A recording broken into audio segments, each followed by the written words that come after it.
अस्सलाम वालेकुम।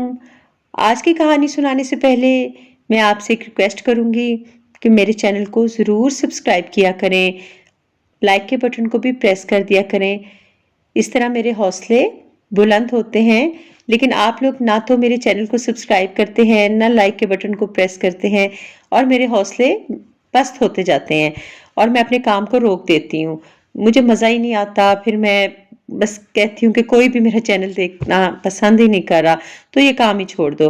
तो मैं उर्दू अदब में से बहुत कुछ आपके सामने लाना चाहती हूँ।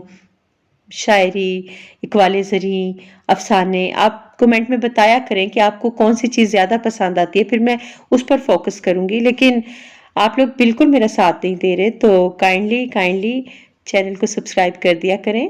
तो आइए स्टार्ट करते हैं आज की कहानी, जिसका नाम है खुदप्रस्त।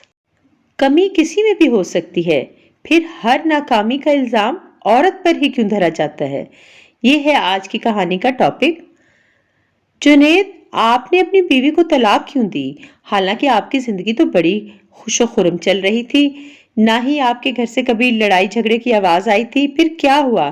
क्यों इतना सख्त फैसला करना पड़ गया आपको?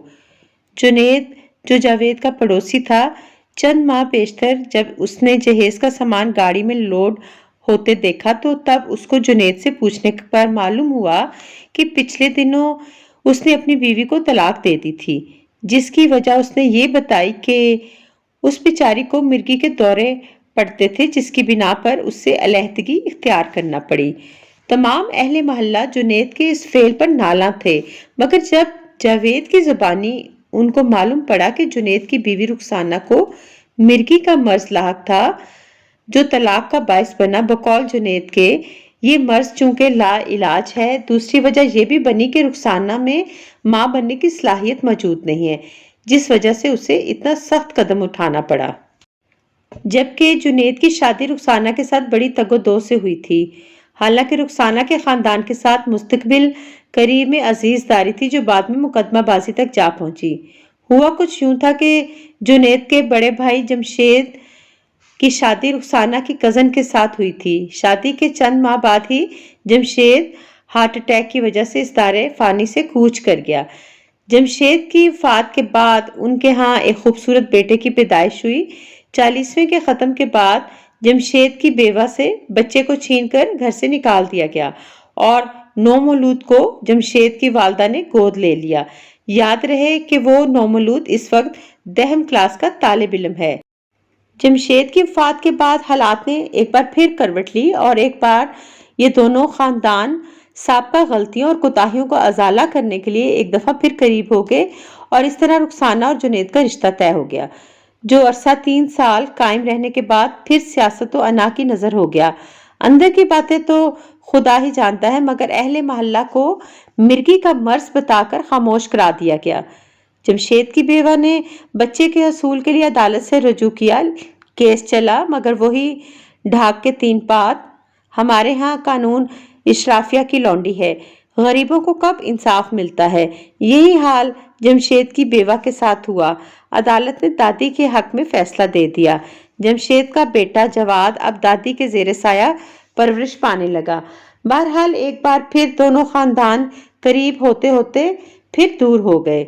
साबका गलतियों का अजाला करते करते उनकी दूसरी बेटी को भी दागदार कर दिया और तलाक जैसे मनहूस बोलों के साथ उसे घर से निकाल दिया और ऊपर से मिर्गी जैसे मौजी मर्ज के अलावा बांझ के ताने देकर उसे घर से निकाल बाहर किया। चंद माह पहले की बात है। चुविंडा में एक गैर बरादरी में एक रिश्ता करवाने वाले ने जुनैद का रिश्ता करा दिया।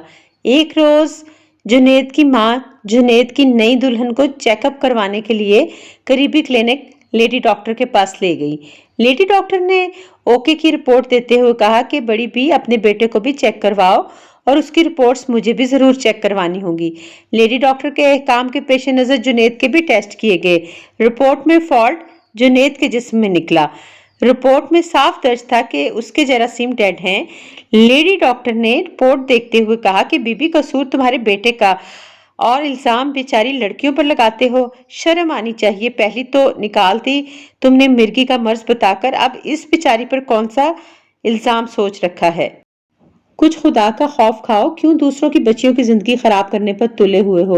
لیڈی ڈاکٹر نے جنید کی ماں کی خوب بے عزتی کی اور کہا اپنے بیٹے کا علاج کراؤ۔ جب لیڈی ڈاکٹر جنید کی بوڑھی ماں کی کلاس لے رہی تھی، اس وقت محلے کی ایک عورت جو کہ دوا لینے آئی ہوئی تھی اسی کلینک کے دوسرے کمرے میں بیٹھی سب باتیں سن رہی تھی۔ اس نے تمام باتیں محلے کی عورتوں کو بتا دی۔ اب سارا محلہ جنید اور اس کی فیملی پر لان تان کر رہا تھا۔ قصور اپنے لڑکے کا اور داغدار دوسروں کی بیٹیوں کو کیا جا رہا ہے۔ چھوٹی سی بات ہے، پہلے چیک اپ کرانے میں کیا حرج ہے؟ بیٹا اگر شادی کے قابل ہے تو اس کی شادی کرو، ورنہ اس عمل سے باز رہنا چاہیے۔ کیوں دوسروں کی بچیوں کی زندگی اجیرن کی جائے؟ ایک روز موقع پاتے ہی محلے کے لڑکوں نے جنید کو گھیر کر خوب بے عزت کیا اور اسے کہا کہ جیسے تو دوسروں کی بہنوں کو داغدار کرتا ہے، اگر تیری کوئی بہن کو ایسا کرے تو تیرے دل پر کیا گزرے گی؟ شرم کرو، حیا کرو۔ تمام اہل محلہ نے ان سے تعلقات ختم کر لیے۔ پچھلے دنوں جنید کے والد کی وفات ہوئی، محلے والے صرف نماز جنازہ میں شریک ہوئے، ان کے گھر دعائے فاتح کے لیے کوئی نہیں گیا۔